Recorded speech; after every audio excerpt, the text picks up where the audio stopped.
Rajdeep ji high command culture का जिक्र कर रहे हैं, Mausami welcome to you. Jagtar Singh Bhullar साहब बैठे हैं पंजाब में, इसका एक उलट रूप दिखा और कांग्रेस के ही इकोसिस्टम में दिखा। भुल्लर साहब, नहीं नहीं, क्या था मसला कि before you go to Bhullar साहब, जस्ट वन स्मॉल पॉइंट। मुझे जो जानकारी है कि आज की तारीख में सचिन पायलट को प्रॉमिस किया गया है कि एक साल, चुनाव के एक साल पहले आपको कहीं ना कहीं मुख्यमंत्री बनाया जाएगा। अब यह देखना है कि क्या वाकई राहुल गांधी राजस्थान में वो कर पाते हैं जो उन्होंने पंजाब में किया, जहां वो अमरिंदर सिंह को रिप्लेस कर पाए। मेरा यह कहना है कि हम जब आज की तारीख में हर राज्य को अलग तरीके से देखना चाहिए। आज की प्रोग्राम की आपकी खासियत मुझे अच्छी क्या लगी है कि ये देश दिल्ली से नहीं चलता है, हर राज्य की खासियत है। पंजाब की अलग खासियत है, अमरिंदर सिंह के पास विधायक नहीं। चलिए राजदीप जी, भुल्लर साहब बड़ी देर से इंतजार कर रहे हैं, मैं भाई इसीलिए मैं जगतार सिंह भुल्लर जी के पास जा रहा हूँ। भुल्लर साहब, क्या रहा, मतलब कैसे डील किया दिल्ली ने और चंडीगढ़ में? ऐसा क्या हो रहा था? मतलब अमरिंदर अब भाजपा के साथ है, सिद्धू का पूरा होल्ड नहीं है, सिद्धू बार बार कह रहे हैं कि भाई लोग जानना चाहते हैं, चन्नी का एक अपना स्वैग नजर आ रहा है, अरविंद केजरीवाल बहुत कॉशियस नजर आ रहे हैं, अंदर खाने पार्टी के सूत्र कह रहे हैं कि उनको मेजोरिटी मिलती दिख रही है, अकाली दल कह रहे हैं आप हमें चुका हुआ मत मानिए और चुनाव के बाद दिखेगा। क्या नजर आ रहा है? और किसानों ने अपनी एक और पार्टी बना ली है। सौरभ भाई, पूरे दुनिया में पंजाबियों को स्वैग ही वखरा है लगे। तो रही बात, मुझे लगता है कि कांग्रेस पार्टी जो वेटरन है, उनके लीडर है, अभी उनके इर्द गिर्द ही घूमना चाहती है। भारतीय जनता पार्टी जब से आई है उन्होंने बड़े ऐसे फेरबदल किए, वो सभी को हैरान करते थे ना। फडणवीस साहब की उम्र आपको पता कितनी है, बहुत छोटी उम्र के वो मुख्यमंत्री बना दिए गए। दित्यानाथ दोगी साहब की उम्र आपको पता, वहां बड़ा एक्सपेरिमेंट किया। हरियाणा में कभी वो सरपंच भी नहीं रहे, मनोहर लाल खट्टर जी एमएलए सीधा वो मुख्यमंत्री बन गए। जयराम ठाकुर हिमाचल में थे, तो वो उनकी उम्र भी अभी 58 साल है, वो मुख्यमंत्री बना दिए, लगभग वो 5 दफा विधायक थे। तो कांग्रेस पार्टी अभी भी, चाहे वो अशोक गहलोत जी हो, चाहे कैप्टन अमरिंदर सिंह हो, चाहे भूपिंदर सिंह हुड्डा, वो सभी जो 80 के आसपास है उनके चक्करी काट रही है। रही बात अब कैप्टन अमरिंदर सिंह को हटाकर चंद्र सिंह चन्नी को उन्होंने मुख्यमंत्री बनाया, तो मुझे लगता है कि चंद्र सिंह चन्नी एक राज्य के एक्सीडेंटल चीफ मिनिस्टर थे, लेकिन उन्होंने अपने आप को प्रूव कर दिया 100 दिन में। वो एक पंजाब के नेता बन के उभरे हैं। कैप्टन अमरिंदर सिंह को पहले यही लगता था कि कोई हटा नहीं सकता माइका लाल, क्योंकि उनके संबंध कांग्रेस पार्टी के लीडर होने के अलावा गांधी परिवार के साथ उनके जो रिश्ते वो सभी को पता कितने करीबी वाले रिश्ते थे। तो उन्हें रिश्तों को चलते कभी कैप्टन अमरिंदर सिंह को भी नहीं लगा था, जो कैप्टन अमरिंदर सिंह को चाहने वाले या कैप्टन अमरिंदर सिंह के साथ जो खड़े थे लोग, उनको भी कभी ये महसूस नहीं हुआ होगा कि कैप्टन अमरिंदर सिंह के भी इतने बुरे दिन आ सकते हैं। अब कैप्टन अमरिंदर सिंह को भारतीय जनता पार्टी ने कोशिश की कि हम उनको साथ लगाते, लेकिन पंजाब की जनता महसूस कर रही है कि कहीं ना कहीं जैसे किसानी आंदोलन के चलते नरेंद्र मोदी साहब को गलत फीडबैक दिया गया, अमित शाह को गलत फीडबैक दिया गया, वैसे अब कैप्टन अमरिंदर सिंह के मसले पर भी भारतीय जनता पार्टी को, खास करके अमित शाह और नरेंद्र मोदी साहब को गलत फीडबैक दिया गया। कैप्टन अमरिंदर सिंह एक जमाना था कि उसको पंजाब की पॉलिटिक्स में माइनस करके नहीं देखा जा सकता, लेकिन आज उनके ऐसे दिन है कि एक वो लिफाफा साबित हुए, इसलिए वो जबरदस्ती भारतीय जनता पार्टी के साथ लगना चाहते हैं। लेकिन भारतीय जनता पार्टी उनको कह रही है कि आपकी जो पंजाब लो कांग्रेस पार्टी बनाई, हमें वो नहीं चाहिए, हमें तो विलय चाहिए। तो अभी कैप्टन अमरिंदर सिंह अपनी पार्टी को वहां मर्ज करेंगे जहां वो लग से चुनाव लड़ेंगे। अभी अमित शाह साहब ने अभी उनको दिल्ली में मिलने का मौका नहीं दिया, उन्होंने तो साफ बोल दिया, जो कांग्रेस पार्टी के लोग बता रहे हैं या कैप्टन अमरिंदर सिंह के लोग बता रहे हैं, जहां पंजाब में चर्चा है कि अमित शाह ने साफ दे दे कि आप गजेंद्र सिंह शेखावत के साथ बात कर लो, वही पूरे पंजाब के मसले को देख रहे हैं। अब राहुल गांधी साहब किया कि पार्ट टाइम, वो पंजाब में भी चर्चा है कि वो पार्ट टाइम पॉलिटिक्स करते हैं।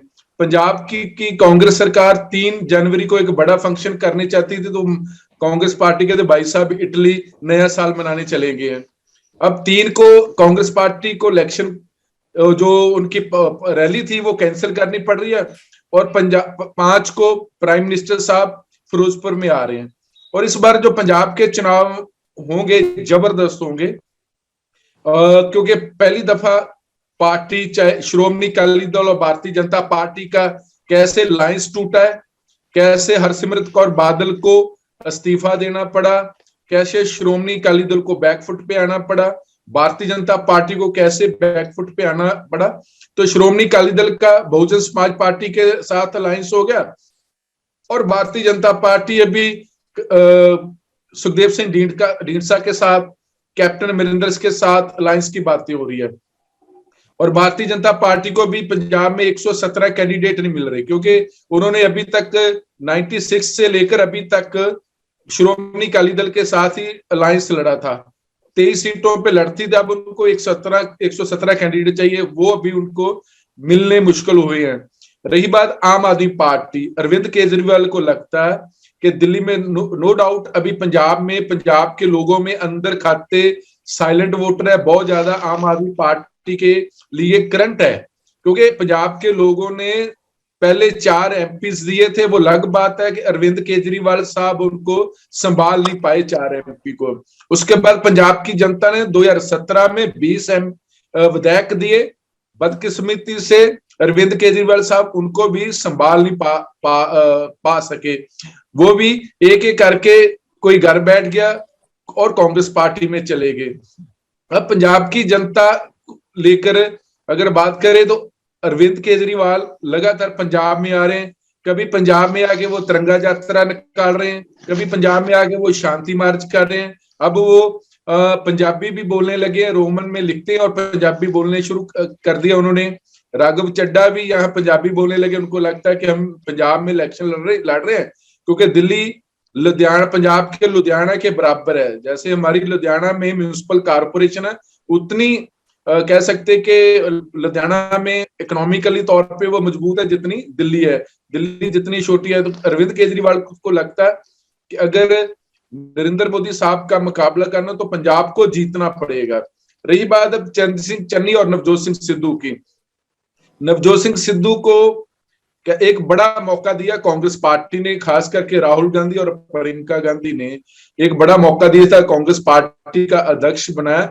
लेकिन लगता है कि वो नवजोत सिंह सिद्धू अभी भी पंजाब की सियासत को 2020 के मैच की तरह वो खेलना चाहते हैं। पंजाब के मुख्यमंत्री जाके किसी कैंडिडेट के हक में ऐलान करते हैं तो दूसरे दिन नवजोत सिंह सिद्धू उसी क्षेत्र में जाके किसी और कैंडिडेट का नाम की घोषणा कर रहे हैं। तो मुख्यमंत्री और पार्टी अध्यक्ष को एक मंच पे होना चाहिए था, वो अभी तक दिखाई नहीं दिया। यही बात अब श्रोमणी अकाली दल की। श्रोमणी अकाली दल का जो वोट बैंक था वो था पंजाब का किसानी और जिसे पंथ वोट माना जाता। पंजाब का किसान भी नाराज था श्रोमणी अकाली दल के साथ, और पंजाब का जो पंथ वोट है, जो सिख वोट है, वो भी नाराज है। तो इस बार कह सकते हैं कि काफी बड़े मुकाबले होने की उम्मीद है। लेकिन कैप्टन अमरिंदर सिंह को लेकर भारतीय जनता पार्टी को जो फीडबैक मिली थी, उनको लगता था कि कैप्टन अमरिंदर सिंह एक बहुत बड़ा चेहरा, उनके पास काफी एमएलए होंगे, पंजाब में कांग्रेस पार्टी की सरकार टूट सकती या हम तोड़ सकते हैं। वो एक गुब्बारा था और गुब्बारे में हवा निकली तो ठुस हो गया। तो ऐसे में अब भारतीय जनता पार्टी जैसे टीएमसी के करीब 150 के करीब उम्मीदवार या लीडर शामिल किए थे, जीते 6 थे। तो अब पंजाब में भी भारतीय जनता पार्टी कांग्रेस पार्टी के अभी तक 3 विधायक चले गए हैं। और देखिए 5 साल कांग्रेस पार्टी की पंजाब में चली, उनको कोई सिक्योरिटी की जरूरत नहीं, कोई खतरा नहीं था। लेकिन राणा गुरमीत सिंह सोढी जो कैप्टन अमरिंदर सिंह के खास थे, जिसे किचन कमेटी का मेंबर बोला जाता था, वो आज भारतीय जनता पार्टी में शामिल होते हैं तो दूसरे उनको जेड कैटेगरी की सिक्योरिटी मिल जाती है। तो मुझे लगता है कि भारतीय जनता पार्टी के भी आज की डेट में, श्रोमणी अकाली दल के आज की डेट में इतने ज्यादा ग्राउंड लेवल पे उनको मुझे नहीं लगता कि उनके पांव लगने वाले हैं। मुकाबला आज की तारीख में कांग्रेस पार्टी का पूरी तरह एज है, क्योंकि चरणजीत सिंह चन्नी जो पंजाब के मुख्यमंत्री है वो पंजाब के दलित समुदाय से ताल्लुक रखते हैं और 32% पंजाब में दलित पॉपुलेशन है। तो कांग्रेस पार्टी को लगता है कि अगर दलित पॉपुलेशन में उनको 20% भी वोट में तब्दील होगी तो बाकी जो रेस्ट है, बाकी जो सेक्युलर लोग होते हैं, अगर वो 10-15 वोट फीसदी उनको वहां से वोट मिल जाए तो निश्चित तौर पे कांग्रेस पार्टी की फिर से चरणजीत सिंह चन्नी के नेतृत्व में सरकार बन जाएगी। लेकिन भारतीय जनता पार्टी साहब, ये जो आपने एक बात कही ना कि सेकुलर वोट, मुझे आपकी जितनी राजनीतिक समझ तो नहीं, पर मुझे नहीं लगता किसी स्टेट में कोई ऐसे सेकुलर वोट जैसा ब्लॉक होता है। क्योंकि आप कैप्टन अमरिंदर और भाजपा के संबंधों की बात कर रहे थे, हिमांशु क्या जानकारी है हमारे पास? जब कैप्टन अमरिंदर सीएम थे तब तो बड़ा एकदम धांसू प्रोटोकॉल था, अब ये हालत है कि गजेंद्र सिंह शेखावत से बात कर लीजिए। नहीं, ये शायद भुल्लर साहब ने एक, मुझे लगता है, मिस्टेक कर दी। 2 दिन पहले ही अमरिंदर सिंह की मुलाकात हुई थी अमित शाह से, वहां पे जेपी नड्डा पे थे, तस्वीरों के अंदर है वो सारी चीजें। और अब क्योंकि लाइंस को लेकर हो रही थी, नहीं लाइंस को लेके मैं वही कह रहा हूँ भुल्लर साहब, मैंने वो कहा कि आपने कहा टाइम नहीं मिल रहा, मैं इसलिए मैं उस पर कोई वो नहीं कर रहा। अलायंस, क्योंकि ग्राउंड अमित शाह और नड्डा ये चाहते हैं कि जो अलायंस में सीट शेयरिंग है उसको लेकर जो बातचीत हो वो पार्टी के प्रदेश स्तर पर हो जाए और चीजें फाइनल होने के बाद जो है वो अमित शाह, जेपी नड्डा और प्रधानमंत्री के सामने आए कि उस पर अंतिम मोहर हो जाए। उसके लिए 6 सदस्यीय कमेटी बनाई है, 2 सदस्य बीजेपी के हैं, 2 उसमें जो है अमरिंदर सिंह की पार्टी के हैं और 2 जो हैं ढिंडसा साहब की जो पार्टी है, शिरोमणि अकाली दल संयुक्त, उसके हैं। क्योंकि अमरिंदर सिंह, अब ये बात सही है कि भुल्लर साहब कह रहे थे कि अमरिंदर सिंह के पास कांग्रेस के नेता नहीं गए, कोई विधायक छोड़ के नहीं गए, अगर विधायक आए तो वो बीजेपी में आए हैं, ये सत्य है। बीजेपी के पास वहां जमीन है नहीं, क्योंकि बीजेपी जो है नेशनल हाईवे की राजनीति करती थी। वहां नेशनल हाईवे के राइट और लेफ्ट 10-12 किलोमीटर का जो चंक है उसी पे उनकी राजनीति होती थी और 23 सीटें वो चुनाव लड़ते रहे हैं पिछले कई साल से। तो उनके पास कहने के लिए एक तरीके से वहां 23 ही सीट थी, संगठन 23 सीटों पे था, बाकी जगहों पे जो था वो उतना मजबूत नहीं था। और पिछले कुछ समय में अगर हम देखें तो बीजेपी के पास वहां लीडरशिप, अनिल जोशी अमृतसर के थे, पूर्व में मंत्री रहे, वो पार्टी से बाहर चले गए। राजेंद्र कालिया, मैं नाम अगर हिमांशु जी मैं बीच में रोकूंगा, हाँ वो देखिए ये जो मनोरंजन कालिया हो, मनोरंजन कालिया लीडर हो, हाँ ये देखिए ऐसा है ना कि साइडलाइन ये राजनीति में इस तरह से बात, देखिए ऐसा है ना, साइडलाइन कर दिए गए। जो आदमी, जो नेता अपने विधानसभा चुनाव नहीं जीत पा रहे वो स्वभावतः साइडलाइन हो जाएंगे। मौसमी, क्योंकि कांग्रेस का जिक्र आया तो मैं ने जिस तरीके से पंजाब क्राइसिस को डील किया तो वो बाकियों में क्या कि ऐसे नहीं करना है, ऐसे कई एग्जाम्पल बनते हैं ना कि डोंट बी लाइक देम। क्या अंदर खाने पार्टी में चली बातें? देखिए मैं आपको ये कहूंगी कि शुरुआत में ऐसा महसूस हुआ कि ये तो बहुत ही ज्यादा किरकिरी हो गई पार्टी की, पर ये एक्चुअली मिसाल, उल्टा इसका उलट कांग्रेस के भीतर हो रहा है। इसको मिसाल के तौर पे देखा जा रहा है कि आला कमान ने अपने आप को असर्ट किया। ये पहली बार हुआ है कि एक जो इतने कद्दावर नेता थे कैप्टन अमरिंदर सिंह, उनके ऊपर पूर्ण विराम लगाना, वो मैसेज गया बहुत पूरे पार्टी में कि इस तरह से भी पार्टी आलाकमान कर सकता है। और राहुल गांधी कहते हैं take the bull by its horns, तो राहुल गांधी ने ये किया। और उसमें क्या काम किया कि जो दलित सीएम इन्होंने घोषित किया, तो बोला ये राहुल गांधी का मास्टर स्ट्रोक था।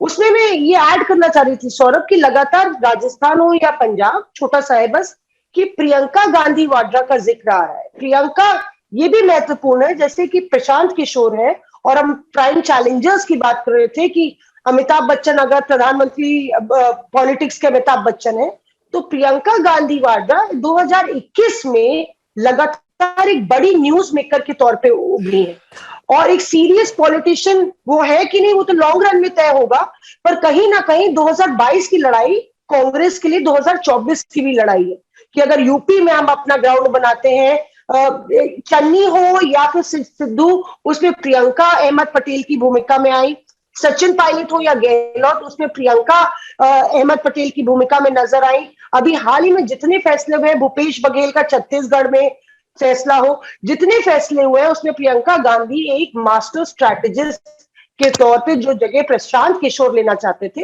वो आ रही है। वो ज्यादा सीरियस पॉलिटिशियन दिखती हैं, कैमरा कॉन्शियस है, वो जो चीज बोलनी चाहिए वो बोलती हैं, हेडलाइंस बनाती हैं। तो वो सब चीजें जो कॉन्ट्रास्टिंग है राहुल गांधी से, क्या ये बहन भाई की जोड़ी एक कॉम्बिनेशन बना पाएगी? ये भी एक नया डेवलपमेंट है जो हमें देखना होगा। देखिए, इससे मैं एक छोटी सी बात जोड़ता हूं कि आप केवल इसे पंजाब में मत देखिए सौरभ भाई।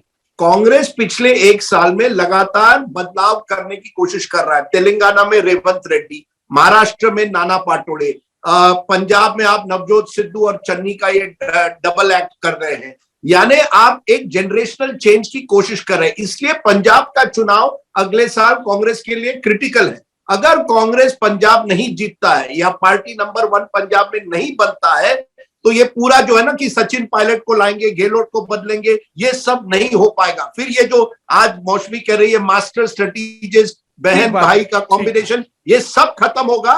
It is a critical election for Congress, just as UP is critical for BJP, Punjab is critical for future of Congress. Very critical, very rightly said. Mister Bhullar, last remark and then we will switch to UP.